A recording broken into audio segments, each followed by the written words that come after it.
We begin tonight at our southern border where a report out of Sunland Park, New Mexico claims human smugglers are hiring teenagers to pick up migrants and drive them to El Paso, Texas.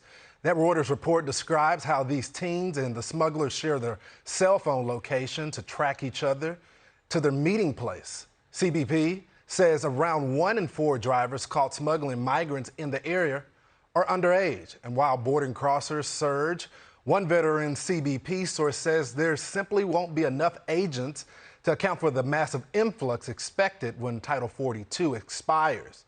The agency has continually faced low morale, citing incidents like the one in Del Rio, Texas, where agents were accused of whipping migrants by Democrats in the mainstream media.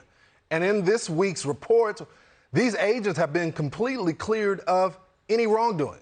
They were simply just doing their job trying to protect our border, while the administration seems to take action that will only make their job harder. The Texas Department of Public Safety has stepped up to try and fill the gap as migrants flood to our border.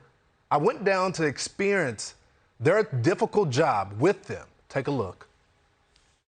We just got out of the chopper, following some trails here. We saw about 4 different tracks going different directions, so we're trying to figure out where exactly they're heading to.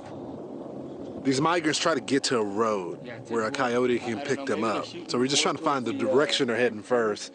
Where are you at? We couldn't get a good view from the chopper. We kind of narrowed it down. Now that we're on the ground, we got to follow those tracks. We just had 2 agents join us from Border Patrol. They were tracking them one direction.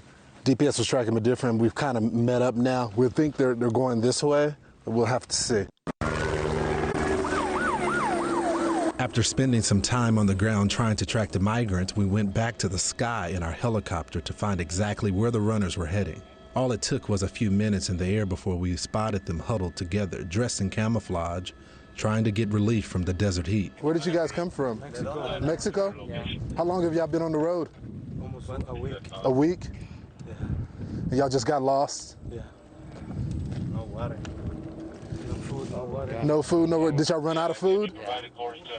How much food did y'all normally pack?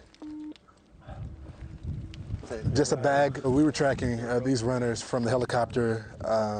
We saw them huddled up. They've been traveling for about a week, but they've run out of food and they actually got lost here. But because of the chopper, we were able to locate them and they're just going to surrender themselves. After we gave the migrants some water, they told me they came to America to work and fled their homes in Mexico because of the growing violence from the cartel. When you got to America, who are you going to stay with?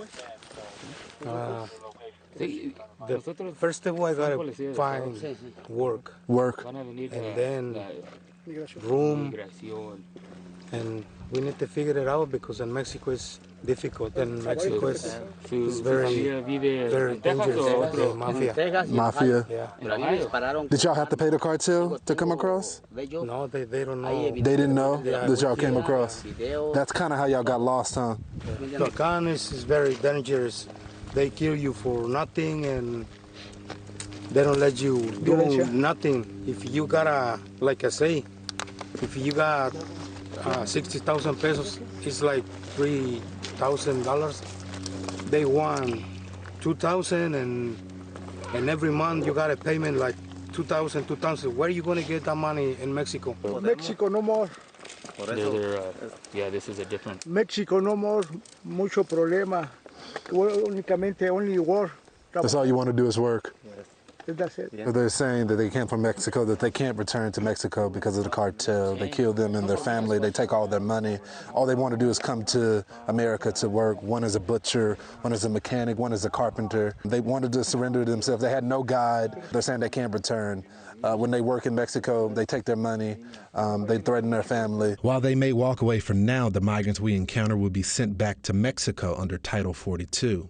But as the situation worsens in Mexico, more and more migrants continue to illegally enter the U.S. And those Americans who live on the border are growing more concerned for their own safety as their homes and property are being violated. Catherine, you're a businesswoman. You got multiple properties. Why do you care about the border?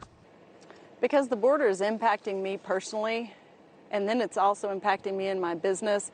But personally is the main thing that concerns me. I live on 55,000 acres in the middle of nowhere in the Big Bend.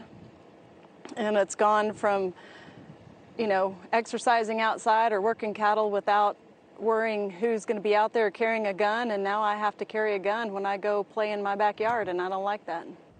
What do you see? We see paraphernalia, we see tracks, we see people coming through. I think it's time for people as myself to step up. As you know, I'm 50, and I think I have enough education behind me and enough life in me to run for an office and make a difference in life. And if I don't step up, and if people like you don't step up, who's going to step up? Where's our country going to be? Hey, Sean Hannity here. Hey, click here to subscribe to Fox News YouTube page and catch our hottest interviews and most compelling analysis. You will not get it anywhere else.